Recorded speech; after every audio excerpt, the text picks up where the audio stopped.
What is going on, good people? We DJ is muted. He's over there eating the hot wings, so he muted himself so you don't hear the. He does that like every once in a while because he eats them so fast he chokes a little bit. But as promised, we are back. It's a little bit late, but we're still doing our Slammies. We're doing a little bit of a shorter list than we normally do because it is so late. But we're gonna do it nonetheless because we it's one of the things we enjoy doing at the end of the year, beginning of the year. Now, I guess. But anyway, let's just jump right all up in it, like DJ doing with that hot wing. He jumping all in it. He just he going to town. He going to let me show y'all what he doing. He going to town on that day. Yeah, going to town on it. Yeah. Anyway, we're gonna start off with a bang, with a banger, as some people say. I don't know who says that, but like I heard it once or twice, and I was like, oh, well, I'm gonna go with it. So we got the match of the year, and I've had this match ready on my list for the Slammies since last January. I was like, nothing gonna top this. Nothing at all. I went with Chris Jericho versus Kenny Omega, Wrestle Kingdom 12. Not only was it an awesome match that I've rewatched a couple of times, but the build up to it was one of the best build ups I've seen in a long time. So I was definitely excited for it. And then the match did not disappoint. Definitely, if you haven't seen it, you need to go watch it. DJ, he's still trying to eat his. All right. Try to finish that one real quick before we you got to me. For match of the year, I've been saying this for a long time. It's going to be my match of the year. It is my match of the year. Cade versus Lashley. It was one of those matches that people are probably going to overlook because Empire, you know how people are. But still, I think it almost kind of goes into disappointment because it wasn't a feud. It wasn't a full-fledged feud to kind of put Brian Cage over as Lashley left. It was kind of like abrupt, and they had two matches. Cage won them both, and that was it. So that kind of was abrupt. Clean. Yes, clean. So that was kind of abrupt. But other than that, I thought especially the first match, I didn't really get a chance to watch the second match. But the first match, because of the surprise factor, you didn't know what was going to happen. I mean, freaking Lashley hit a Hurricane Rana, for goodness sake. Like, I don't know, just things you don't expect people to do. And the storytelling in it was good as well because Lashley knew he had to kind of step up his game to go up against this new hybrid big that he had never seen before. So I thought it was a really good match. Definitely one you should watch. I guess as Rabbit would say in his absence, look it up alert. Probably won't end up talking about tomorrow because we are going to do a little bit of best of Impact Wrestling for 2018 too before we get into reviews for 2018 coming up on probably Friday. But 20 best of 2018 before we get into the 2019 one. You know how it is in school. You be writing 2018 for the first 6 months. Like that's how it works. Like that's what you do. So that's what I'm doing. But Cage versus Lashley is my match of the year. Personally, I loved it. Don't get me wrong. I liked Omega and Chris Jericho. I watched that match. I think I watched the entire Wrestle Kingdom show, if I'm not mistaken. But yeah, we reviewed it, I think. Yeah. So I mean, it was I mean, until last week, I was still writing 2016. It's you just can't break the habit. Moving on, we have male wrestler of the year, male superstar of the year, whatever you want to call it. This one I cheated, and we did this a little bit last year. So where if we had a tie, we allowed it. So I had two in mind. I could not edge one of them out. So I'm gonna go, and this is kind of a couple of my categories are gonna be kind of out of left field a little bit. People aren't going to really expect it, but I'm going with Mustafa Ali and Buddy Murphy. Like we say, we don't always get to check out 205 Live as much as we would like to, but all the matches that I've seen of them in 2018, and even now in 2019, have been phenomenal matches. I don't think there was one that wasn't an amazing match. So those two tied and got my male wrestler of the year. Other than that, I really couldn't think of anyone who's really been there consistently the whole 2018, except for like AJ Styles, Seth Rollins, John Cena, whatever. Not even John Cena. But like those are the guys that people are always going to, gravitate towards, and I kind of wanted to, think outside the box a little bit. So that is who I chose. DJ.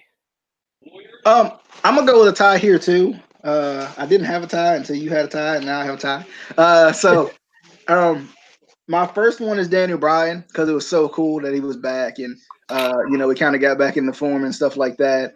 And then obviously with the turn as well, that kind of made it that much more interesting. It kind of turned the knob a little bit and made it like, oh, okay, this isn't the same, the same old Daniel Bryan.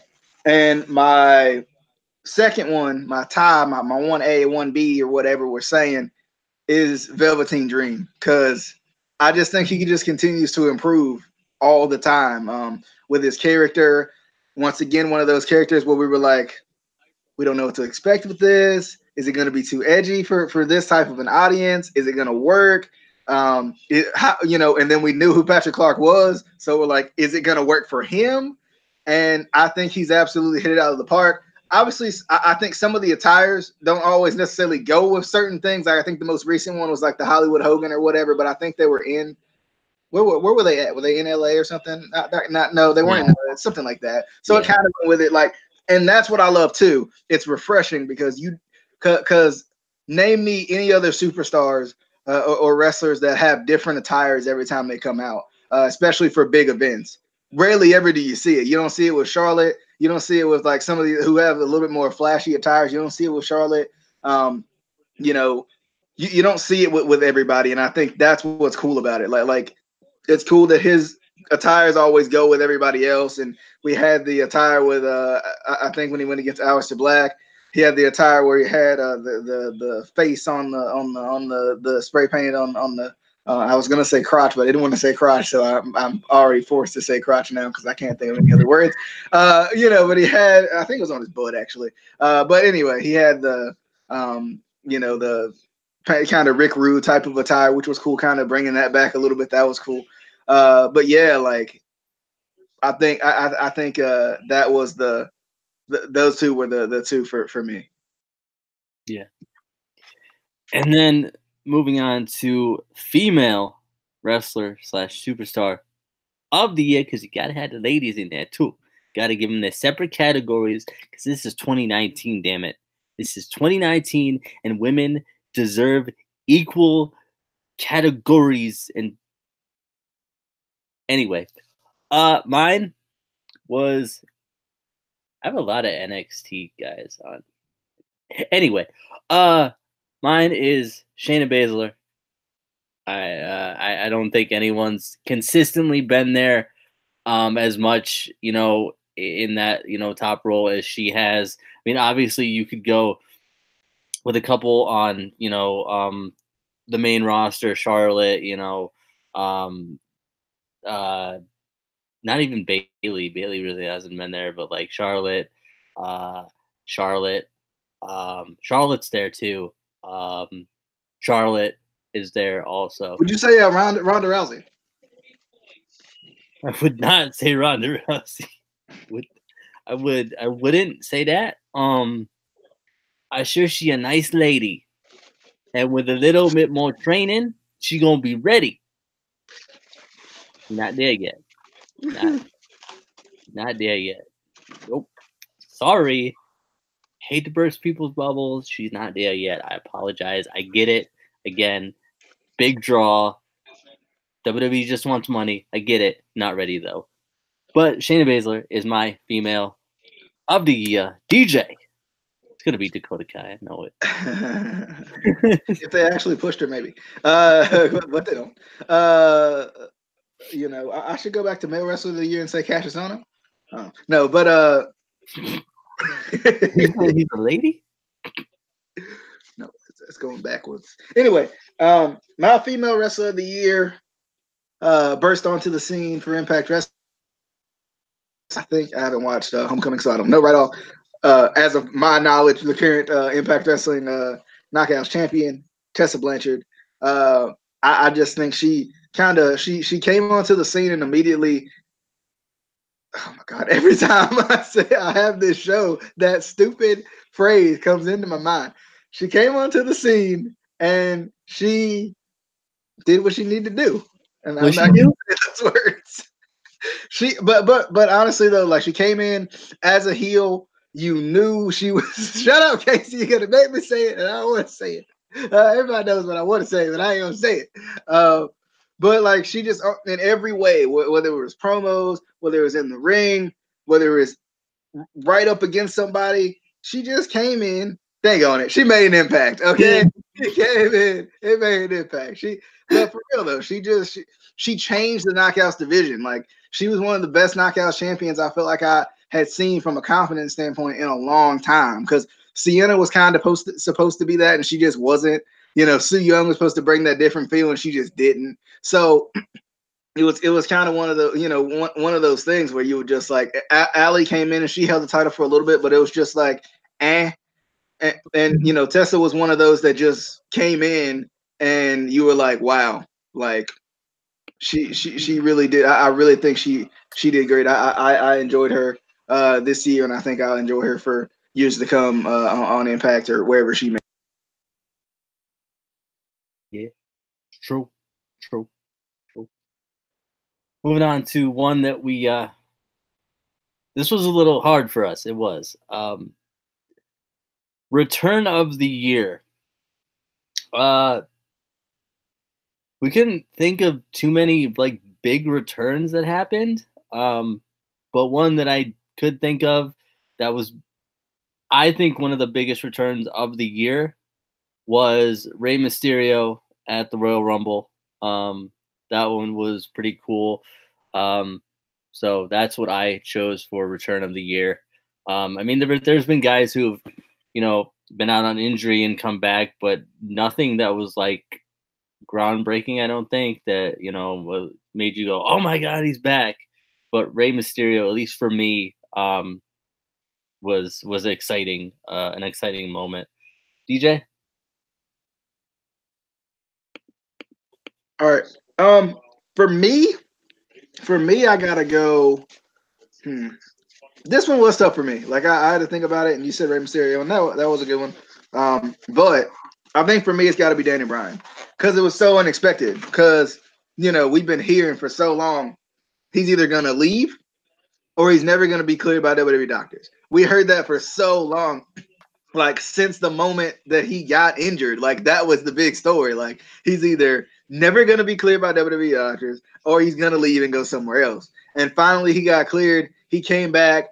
And the great part about it was we got a little bit of the yes movement, right? We got to have that nostalgia again, where we can chant yes and we can be excited.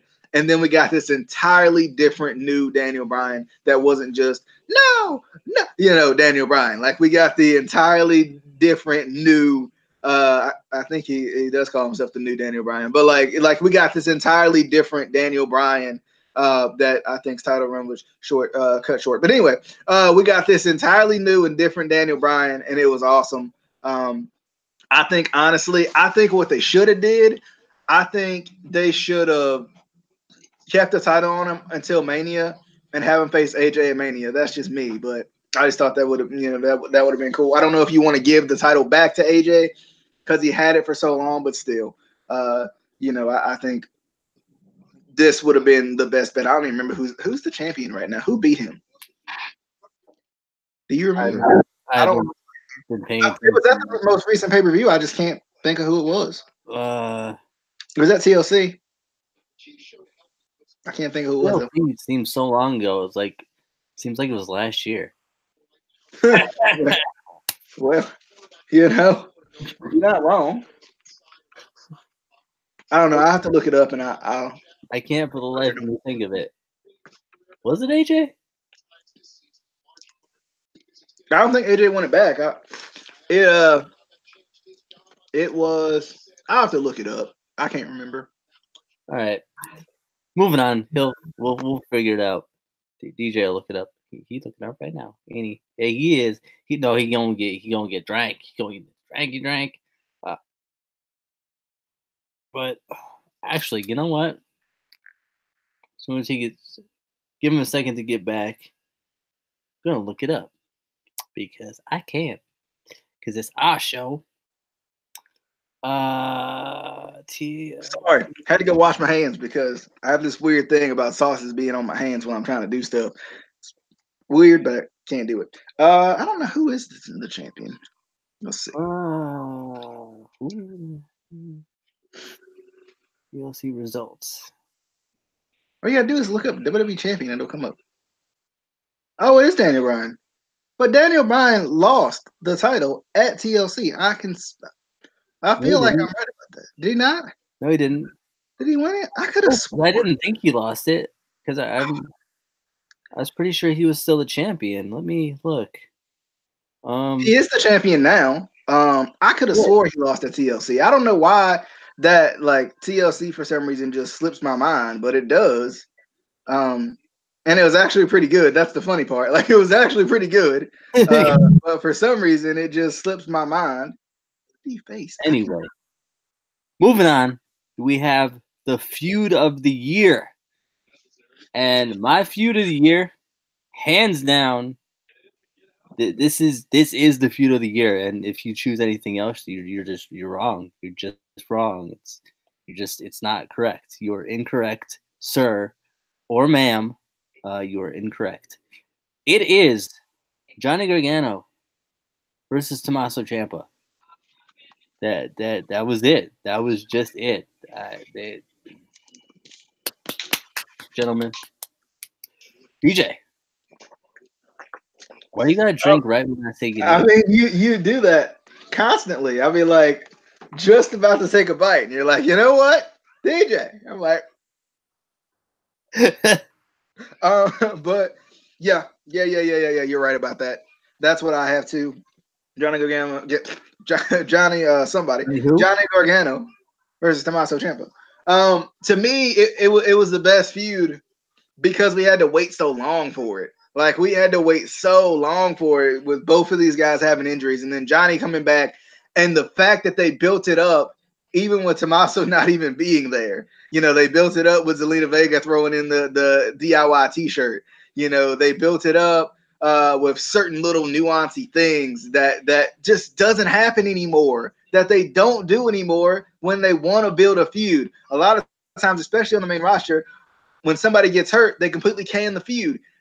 Tommaso Ciampa had a serious knee injury that kept him out for 9 months. So you're trying to tell me they can keep that feud going and keep us interested and still have Johnny in other feuds? I mean, it was perfect. Like, I don't know who wrote that feud and who was signing off on everything for that, but they deserve a friggin' raise because they kept us invested while Tommaso was hurt, and we knew Tommaso was hurt. But they never, and I think that was the one thing about it too, is they never let you forget about it, right? They never let you forget about it, which sometimes what happens is when people get hurt, you forget about them. They're out of your mind because they're out of sight, out of mind. And WWE did such a good job, the NXT version of it at least, did such a good job of keeping Tommaso Ciampa in our minds, even when he was hurt and not even on TV to say anything. It was like I agree, far leaps and bounds the best feud of the year. And that kind of even goes into the year before, really, because he was out for so long. That is, mark your calendars. That is the one thing we will agree on all of 2019. Accurate. Moving on to the tag team of the year. DJ was struggling with this one. I know that he was struggling. He was on the struggle bus. And mine is not going to be who you think it is. I know everyone's gonna be like, it's heavy machinery. He loves Dozy. He loves Otis Dozovich. He loved. It's not. And then they're like, oh, well, it's going to be the Street Profits. Oh, he loved the Street Profits. It's not. They're going to be like, it's going to be the Hardy Boys. It's not. They're going to be like, it's Kai and Tai. It's not. It is. Undisputed Era. They were probably one of, if not, actually, no, I would say the most dominant team of 2018 in NXT. They had, pretty much all the championships at one point.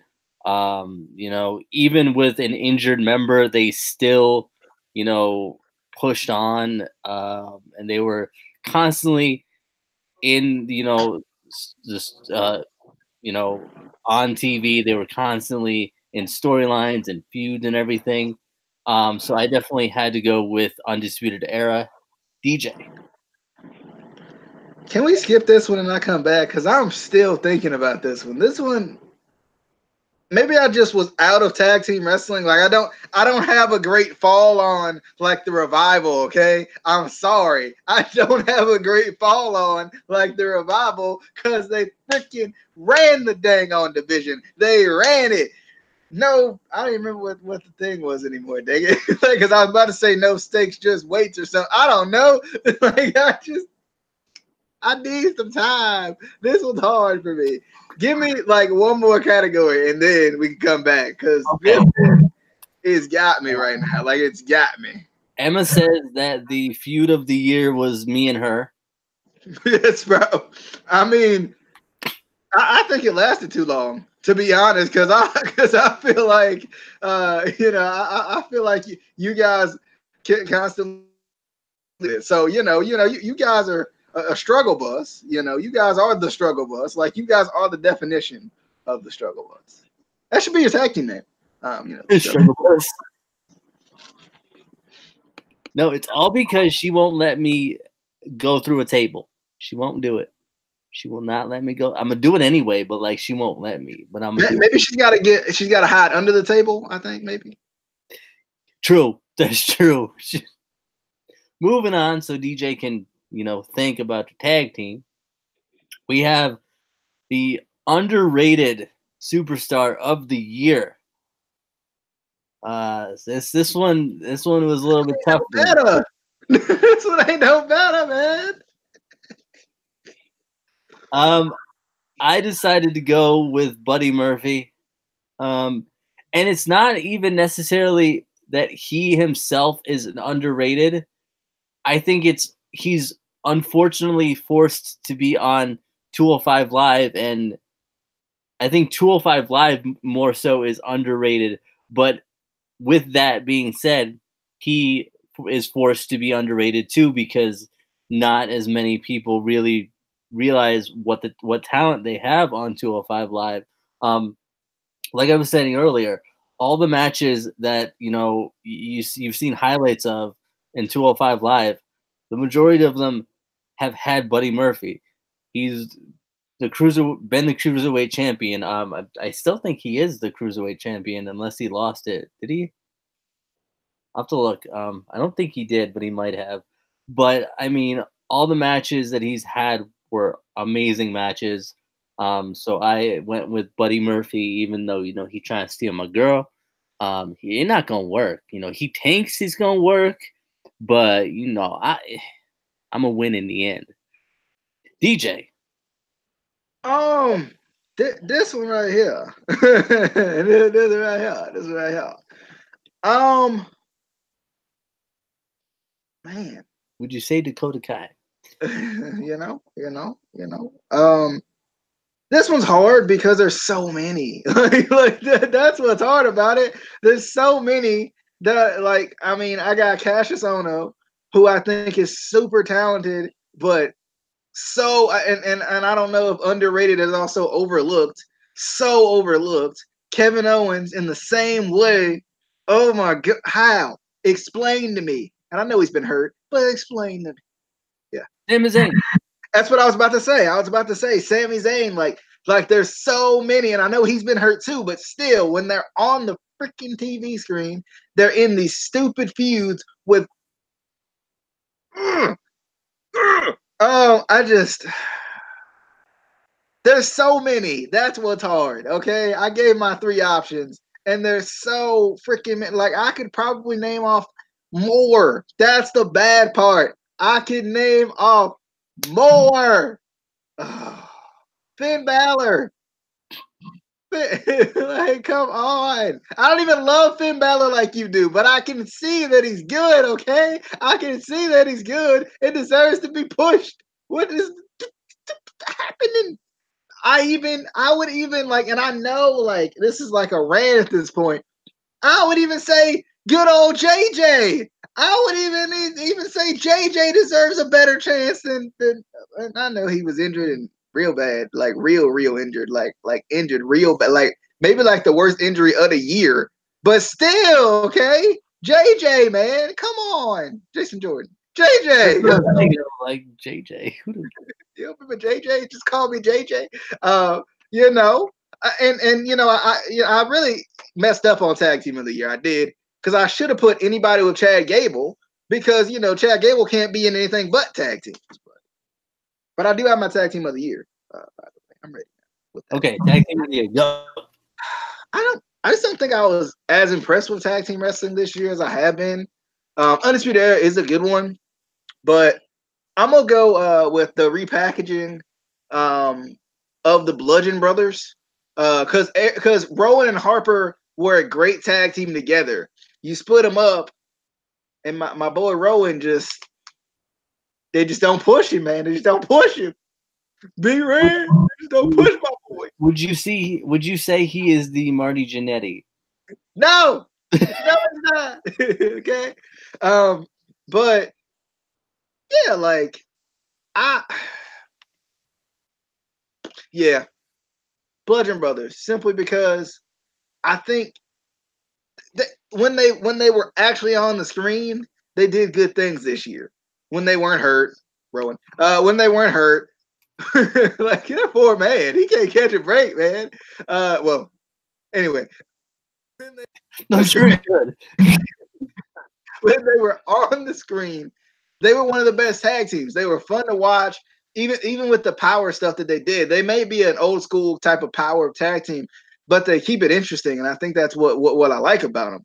And I like the Bludgeon Brothers type thing, and I love their theme music. It's still stuck in my head to this day from the live show I went to. But I just the Bludgeon Brothers were my tag team of the year, and if I watch more of the indies, I might go with the Young Bucks or somebody like that, or the Briscoes or somebody like that. When Jay and Mark they switch spots because the hair. Anyway, but still, like the Bludgeon Brothers are my tag team of the year, baby. Bludgeon Brothers. I thought about going LAX, but they were so inconsistent. But they were still just like a. Oh, sorry, my bad. Would you say that they're like that blue pill because they stay so hard? Because they stay so hard. Moving on before we get on a rant with that. We got the face of the year, the baby face of the year. I went with Ricochet because he's my boy, and he is the greatest North American champion of all time. Of all time, ever. No one has ever been better or will be better because he's the greatest, you know. But he a dang good baby face. You know, you just gotta like him. You just want to like him. He's one of those guys. I don't know how he would transition to being a heel. Like I've never seen him as a heel, but like I don't know how he would transition. I don't know. But DJ, who's your baby face of the year? Babyface of the year for me, and it's kind of a weird one because he's a face because he gets cheered, but his character is not face like, right? His character is very like dark and his entrance is cool AF. I love it. Aleister Black, because he's technically a face. He gets cheered, but he's not really like he's. I guess he's a face, but he's not the happy-go-lucky face. Like Undertaker has been a face, but you know Undertaker's never the yay, I'm here for the crowd. No, like it's Undertaker, right? And now it's Black's similar in that regard. And Bray Wyatt in the same way. Like Bray Wyatt was like that too. I don't know where the heck he is. But Bray Wyatt was like that too. Like he is a face or has been a face, but not the happy-go-lucky type of the crowd's with me type of face per se.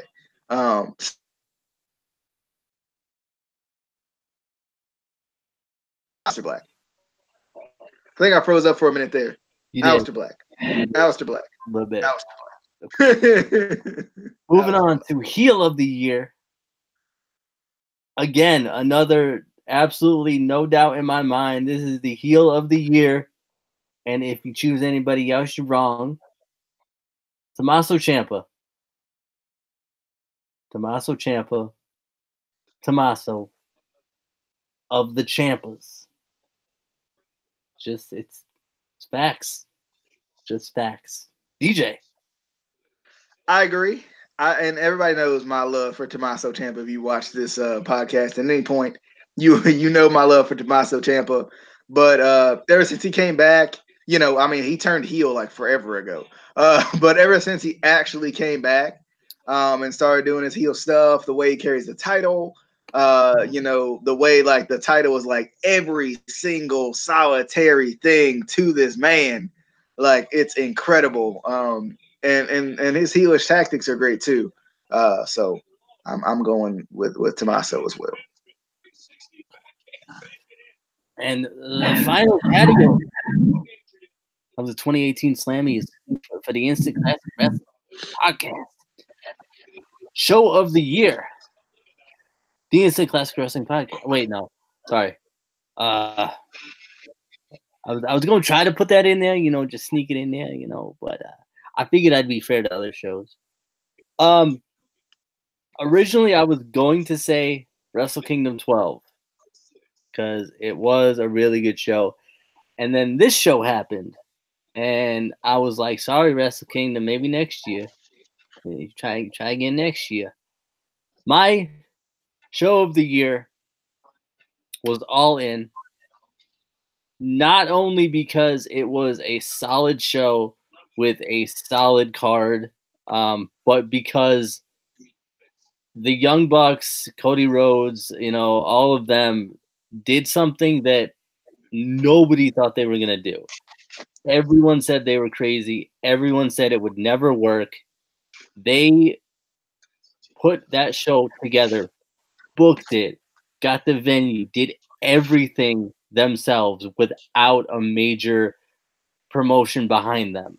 They did it without the WWE. They did it without New Japan. They did it, without the help. They basically did it all themselves. Yes, they had guys from New Japan on the show. They had, a bunch of different guys from different promotions. But for the most part, they did it themselves. They went out and proved to the wrestling world that yes, you can draw a huge show without WWE or without Impact or without that big company behind you. So that was my show of the year for 2018. DJ. All right. Show of the year, and I know I have some honorable mentions as well. And if you think of any from the categories that because I started this and then we changed the list and then I just kept the ones I had. But my show of the year, and I hope this was last year, but my show of the year was Redemption. And the reason I say that, the Impact Wrestling show, I think it was the first pay-per-view they did last year. I can't remember right off. 13. Well, it probably was.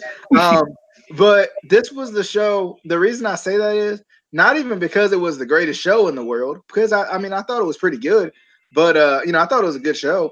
But I think simply because it got people talking, like that. That's what I liked about this show is, first off, you know, and kind of the biggest move of the year was Impact, you know, going all in on their whole Impact Wrestling umbrella and saying we're going to do this and we're not going to turn back. And I think that was the year before, but still sticking with it this year. And then having these pay-per-views, for example, like Redemption, that force people to talk, you know, bringing in talent that force people to talk, force people to talk about them, force people to want to watch them. I think recently they've kind of gotten off of that because from what I'm hearing, it's back to negative again. You know, of course, typical. I don't think we thought that it was going to do with so much. But at the time, you know, this was the pay-per-view that everybody was like, oh, man, they're really turning around now. Or at least it was the pay-per-view that was allowing people to give Impact a chance again, I think. But I'm not going to do my misused because I think we just did that with Underrated. But I'm gonna say my misuse, and you can kind of piggyback on it if you want to. Kevin Owens was my misuse because I just felt like he's so talented and just there. Like he's so talented and just because at least with Shinsuke, he's got a title. You know, he's getting title runs, he's getting chances at titles. Kevin Owens got one chance. I mean, he did get the U.S. title, which was good, but Kevin Owens, for the most part, has had the Universal title run, and people didn't even like that. And I loved it, but people didn't even like that. So, you know, I think he's just misused throughout the year, and he has been. My disappointment of the year, I got disappointment in Breakout Star for 2019. My disappointment of the year was Brock reclaiming the title because we had finally got somebody else to win the title. Thank you, Roman. And then Brock comes back and wins it because anyway, I'm not even going to weigh in on that. I'm just going to leave. I think we've weighed in on Brock Lesnar enough this year. Going to leave it alone. Going to leave it. Anyway, Breakout Star for 2019. If you heard me talk about this man when he first debuted, you would not have thought I would be to this point right now. Because if you heard me in any Impact review, I'll give you a hint. In any Impact review, talk about this man, I hated him. He was terrible. I didn't want to see him. I wanted him off my screen, but dang on it. Michael Tarver. No, he has turned it around. Killer Cross. I think Killer Cross, like I said, when I first saw Killer Cross, I thought it was okay. Like it was like, eh. And then he showed up and I was like, eh. He didn't look big to me. Like he didn't look like a monster guy. He just looked like some regular old Joe. I mean, I'm sure he's like huge, but still, like he just looks like some regular old Joe to me. He didn't come off big to me. He didn't come off like this big monster guy. And then when he joined forces with Aries, and recently now he joined forces with Aries, and then Aries left, which is probably the best thing that could have happened in his career. Aries left, and then Killer Cross started doing stuff on his own. He started getting more mic time. He started actually being able to build his own character, and it has been everything he's needed to go from Killer Cross to I want to tune in to see what Killer Cross is going to do this week. And I want to see Killer Cross have a world championship run, and I think it will happen this year. I'm gonna piggyback and do my sort of honorable mentions since you had them anyway. So misused for me, and this man has been misused in my opinion since he won the Universal title and was forced to relinquish it the next night. Brock? Oh, no, you said relinquish. Never mind. My boy Finn Balor. This man has not had one title run since then. Not one. Not a single one. Not a tag team run. Not an Intercontinental title run. It makes you think, Casey. What are they doing with him? I'm not like I haven't really watched Raw and SmackDown consistently. More so Raw because that's what he's on. But it almost begs the question, like, what is he doing? What are they doing with him if he's not in the title picture in some form or Yeah. in some sort of title picture? And like you can't argue that he isn't one of the best wrestlers WWE has because he is. It's just like I said, not an intercontinental title run, not a US title run.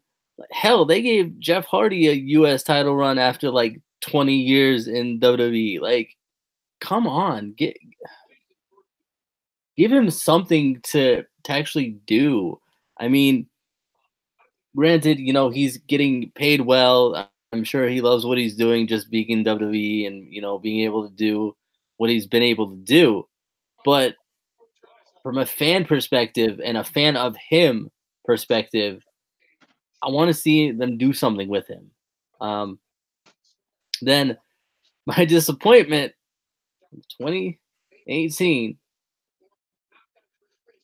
them giving the women's title to Ronda Rousey too soon. She not ready. I'm sorry, she is not. She does like 3 moves. She has the 3 moves of doom. Um, That's who. Okay. Now see, I thought Daniel Bryan lost his title. It was freaking Becky Lynch who lost the title. That's who it was after a most recent friggin' heel turn where she should have kept the title longer. You could have had Oscar win at Mania. What are you doing? Sorry. Another disappointment of the year is Becky Lynch losing the title too friggin' soon. disappointment of the year, WWE booking. Just and then breakout star, I have to agree, Killer Cross. But I'm different than DJ. From the beginning, I was saying this guy had something. There was something to this guy. Then when he joined Aries, that was when I was like, I don't like it. He's not getting enough, screen time. He's kind of drowning behind Aries. Then Aries left, had his hissy fit, left. I still don't agree with that, but like he can do what he wants. And now we're getting to see what that original kind of Killer Cross was. What kind of character really he is, what kind of what he brings to the table. So I got to go with Killer Cross as well. That's the second thing of 2019 that we're agreeing on. This is It's crazy. a record, ain't it? But that was our Slammies for 2018. Hopefully we'll get 2019 out earlier next year than we did with videos. Well, I think we wanted to do it at the end of the year or early in the beginning, and we're only 9 days in, so yeah, we're not too much and off. and really like there's been nothing to review yet, I think. So Yeah, I think it kind of worked out. yeah. But we will have the best of Impact 2018 video coming up soon. Hopefully we'll get back into regular reviews when everything starts back up again. This is kind of a hard time of the year because it's all recaps of last year and all that stuff that all these wrestling companies do. And obviously we were busy with the holidays. Well, and then with Impact, you had, like you said, you had back-to-back weeks of recapping and then a go-home show. It was weird. Like it was just a weird. Like I didn't realize they were going to do that. I thought they were just going to do the recaps and then go into the pay-per-view and then just start the new year off the pay-per-view. But I guess not. But so yeah, we'll get more reviews out. Or try to do more discussions. We really are trying to get on that. There is one pay-per-view that I want to do coming up. It's the Impact. I think it's the next one night only actually that I want to do, because they're doing it with one of the local promotions where I live or near where I live, like an hour away. So there's a lot of a couple wrestlers on there that I know. So that'll be kind of cool. So I kind of want to do that, even though it's gonna cost us money because you gotta pay for the one night only. We've been really spoiled with the WWE Network. We really have. $9.99 a month. What's this $59.99? What is that? But be sure to hit that subscribe button. Follow us on Twitter at ICW_podcast. Follow us on Instagram. I think it's the same. We don't even use the Instagram. Don't even you can, but like you can. But it's nothing there. There's some pictures like we posted like 8 months ago, and like they've been there for forever. But we will be back soon. Not sure exactly when. Maybe tomorrow. Maybe the next day. I don't know. We're trying to get back on track. We will see you. And this is my New Year's resolution. I'm going to say this every video. Every single video. I'm not going to. Not. Please, no. We will see you on the flippity dippity. Oh, yeah. Oh, yeah. Oh, yeah. TNA, TNA, TNA.